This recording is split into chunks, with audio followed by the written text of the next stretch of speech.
നിങ്ങളൊരു science graduate ആണ് എങ്കിൽ ഒരു PG ചെയ്യാനുള്ളൊരു പ്ലാൻ ഉണ്ട് എങ്കിൽ അതും ഫ്രാൻസിലെ ഒരു യൂണിവേഴ്സിറ്റിയിൽ ചെയ്യാനായിട്ട് ഒരു ലക്ഷ്യം നിങ്ങൾക്കുണ്ട് എങ്കിൽ അതിനുള്ള ഒരു നല്ല അവസരം, അല്ലെ വിദേശത്ത് ചെയ്യാൻ പ്ലാൻ ഉണ്ട് എങ്കിൽ അതിനുള്ള നല്ല അവസരമാണ് ഫ്രാൻസിലെ ഒരു യൂണിവേഴ്സിറ്റി നൽകുന്നത്. അതായത് ഫ്രാൻസിലുള്ള എസ്സിജെലേക്ക് യൂണിവേഴ്സിറ്റിയും അതിൻ്റെ ഇന്ത്യയിലെ പാർട്ട്നേഴ്സായിട്ടുള്ള Muthoot global centre for education and research ഇവർ സംയുക്തമായി ഫ്രാൻസിൽ നടത്തുന്ന ഈ പ്രോഗ്രാമിന് വേണ്ടി അപ്ലൈ ചെയ്യാനുള്ള ഒരു സമയമാണ് ഇപ്പോൾ.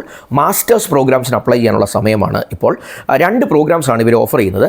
Masters in automotive embedded systems എന്ന് പറയുന്ന ഒരു കോഴ്സും കണക്റ്റഡ് എംബഡഡ് ഇൻ്റലിജൻറ്റ് സിസ്റ്റംസ് എന്ന് പറയുന്ന മറ്റൊരു കോഴ്സും. ഇത് രണ്ടിലേക്കും ഉള്ള ആപ്ലിക്കേഷനാണ് ഈ വർഷം ഈ അടുത്ത മാസങ്ങളിൽ തുടങ്ങാൻ പോകുന്ന കോഴ്സിലേക്കുള്ള ആപ്ലിക്കേഷനാണ്.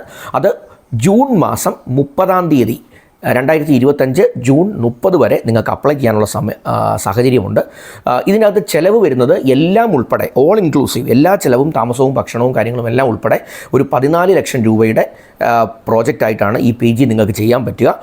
അതുകൂടാതെ ഷെങ്കൻ വിസ നിങ്ങൾക്ക് നൽകുന്ന ഒരു പ്രോജക്റ്റും കൂടിയാണിത്. നിങ്ങൾക്ക് ഷെങ്കൻ വിസയോട് കൂടി 2 വർഷത്തെ ഫ്രാൻസിലെ സ്റ്റേ ബാക്കും കൂടി കിട്ടും. അപ്പോൾ ഈ 14 ലക്ഷം രൂപയ്ക്കൊക്കെ വളരെ നിസ്സാരമായി തന്നെ നിങ്ങൾക്കത് വീണ്ടെടുക്കാനായിട്ടുള്ളൊരു അവസരവും ഫ്രാൻസിൽ തന്നെ ഒരു തൊഴിലിലേക്കൊക്കെ കയറിപ്പറ്റാനുള്ള അവസരവും ഒക്കെ ലഭ്യമാണ്. ഇതിനകത്ത് EEE ഉള്ളവർക്ക് അപേക്ഷിക്കാം, ഇലക്ട്രോണിക്സ് ആൻഡ് കമ്മ്യൂണിക്കേഷൻ എഞ്ചിനീയറിംഗ് ഉള്ളവർക്ക് അപേക്ഷിക്കാം, computer science and engineering, EI, AEI എല്ലാം ഇത്രയും ബ്രാഞ്ചുകളിലായിട്ട് ഗ്രാജുവേഷൻ BTech ഉള്ളവർക്ക് അപേക്ഷിക്കാനായിട്ട് സാധിക്കും. ഞാൻ 2-3 ഫോൺ നമ്പേഴ്സ് ഉള്ളത് ഡിസ്ക്രിപ്ഷനിൽ കൊടുത്തേക്കാം. ആ നമ്പറുകളിൽ വിളിച്ച് കാര്യങ്ങളൊന്ന് മനസ്സിലാക്കി ഒന്ന് അപ്ലൈ ചെയ്യാൻ ശ്രമിക്കുക. Wish you all the best.